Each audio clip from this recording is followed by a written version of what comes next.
This is WNY News Now with live breaking news.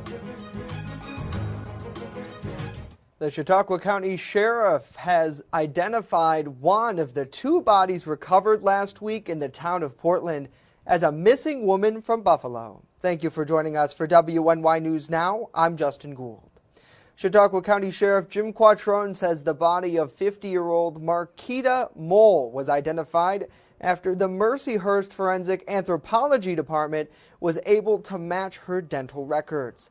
Last Sunday, a hiker spotted human remains in a wooded area along the rails to trail near Woblin Road in the town of Portland.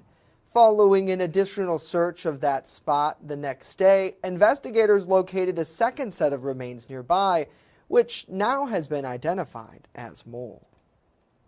While looking at a Western New York missing and unidentified person Facebook page, there was a flyer on there alerting us that there was a possible missing person from the city of Buffalo.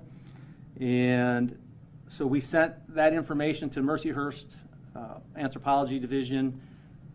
We were able to obtain medical records and x-rays of this person, and Mercyhurst was able to compare those. He says Mole was reported missing on July 18th to Buffalo police. She was later seen on June 25th in the area of Broadway and Fillmore Avenues in Buffalo. The sheriff explains there is only one known connection to Chautauqua County and believes someone brought her to the wooded area between the time she went missing in June and when she was found. She had connections to the Angola area, but I did not read that there was any potential suspect from there. And the first body is also female, however believed to be decades older. Sheriff Quattrone was hopeful his department could bring closure to at least one of several decades-old cold cases after identifying the remains. Specifically, he believed the first set could be Patricia Limerhart, who went missing from Westfield in 1976, or Lori Bova, who went missing from Lakewood in 1977, or even Corey Anderson, who was last seen in Jamestown in 2008. Since reviewing that, he says dental records were not those of Bova or Anderson. That body was estimated to be decades that had been in the ground, which could potentially match with the 1976 disappearance of Patricia Limerhart, but it could also be further, and Dr. Dirk Bent and his team are continuing to analyze and assess that to hopefully give us a little better determination on that.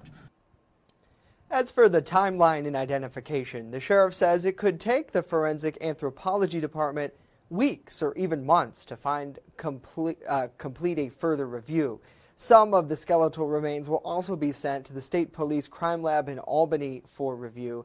Just before the discovery was made, the sheriff and district attorney launched a special unsolved case division to take a closer look at open cases in Chautauqua County.